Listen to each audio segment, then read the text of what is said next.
We have many regional art festivals.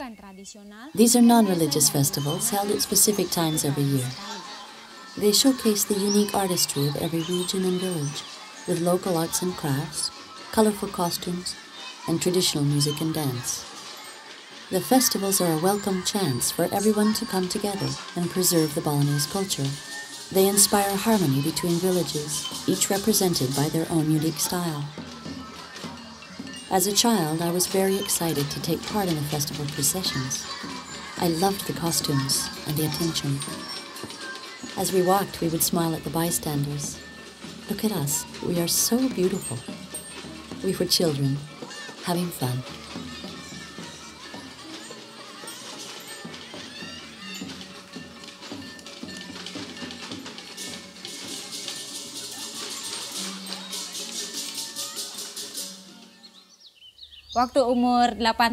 I was 8 when I performed for the first time. It was awkward. I was nervous. I remember learning the dance and then impatiently looking forward to the actual performance in the temple. Then the day finally arrived. I got dressed in the traditional garments, and then my mother applied my makeup. I couldn't wait for the performance to begin. I wanted it to be perfect. I also wanted everyone to be proud of me. My first dance was the welcome dance. This dance is presented at the beginning of festivals to greet dignitaries and guests and to open the event. This formal greeting dance helps to create a harmonious atmosphere and is followed by a variety of other performances, which may include gamelan orchestra music, shadow puppet plays, traditional theater performances, and more dance. I was supposed to perform in the temple after dark. I was sweating and I must have looked very serious. Afterwards, my parents were teasing me, saying that with this expression on my face, not even a dog would want to eat out of my hand.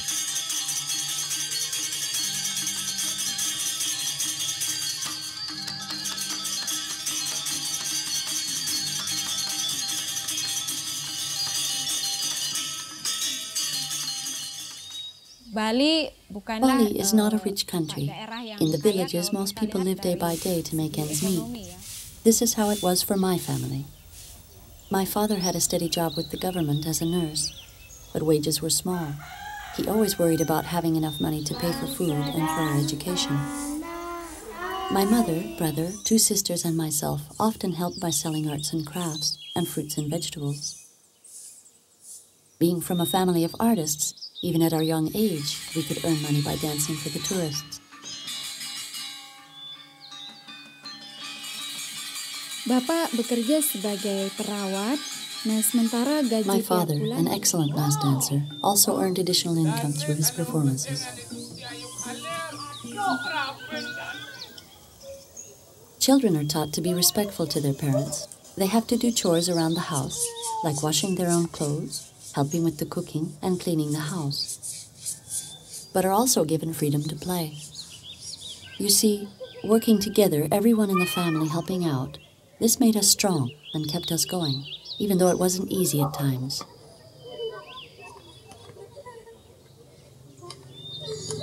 When I was very young, my parents already allowed me to play on my own.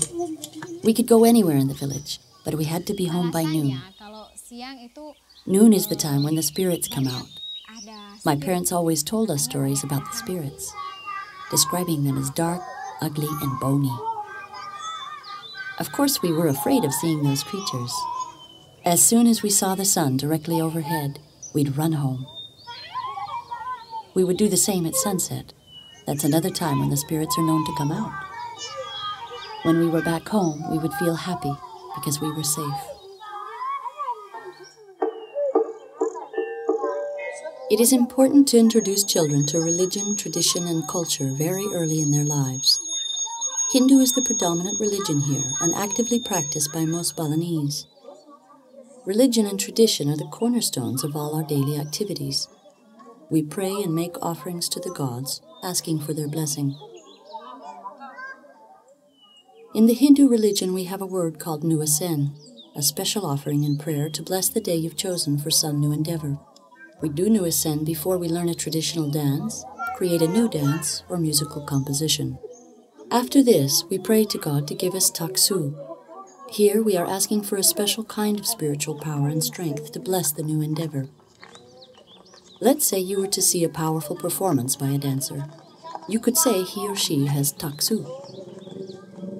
Obviously, you will have to study hard and practice your craft. You cannot expect to receive taksu without practice and devotion.